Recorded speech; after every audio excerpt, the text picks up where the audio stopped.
আসসালামু আলাইকুম। আমি মোহাম্মদ রবিন দেওয়ান। আমার বাসা হচ্ছে কালিয়াকৈর থানা চন্দ্রা পল্লী বিদ্যুৎ দিঘির পার বটতলাতে। আমি আসলে শখের বশত 6-7 মাস আগে কয়েকটা ভেড়া দিয়ে আসলে খামার শুরু করি, কিন্তু আসলে আমার ভেড়াগুলা রাখা অনেক কষ্ট হচ্ছিল। ফ্লোরে রাখলে মানে এদের গা ময়লা হয়ে যাচ্ছিল, ঠান্ডা লেগে যাচ্ছিল। পরে আসলে আমি মানিক ভাইয়ের ওখানে মানে ভিডিও দেখতাম কন্টিনিউ।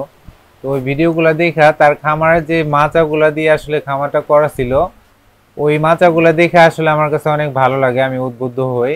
তখন আমি মানিক ভাইয়ের সাথে যোগাযোগ করে তার ওইখানে যাই আমি সরাসরি মাচাগুলো দেখি, দেখে আসলে আমার কাছে ভালো লাগে। তার খামারও আমি ঘুরে দেখি। আমি যে খামারটা করতে চাচ্ছি আমার আসলে ওরকম বেশি অভিজ্ঞতা নাই।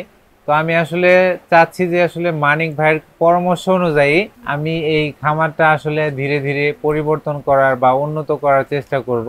মাচায় রাখার সুবিধাটা হচ্ছে মানে আমার এখানে পরিষ্কার করাটা মানে সর্বপ্রথম সুবিধা।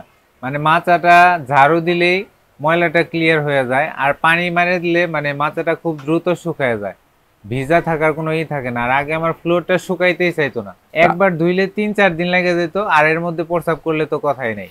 মানে এরাও থাইকা স্বাচ্ছন্দ্য বোধ করতেছে।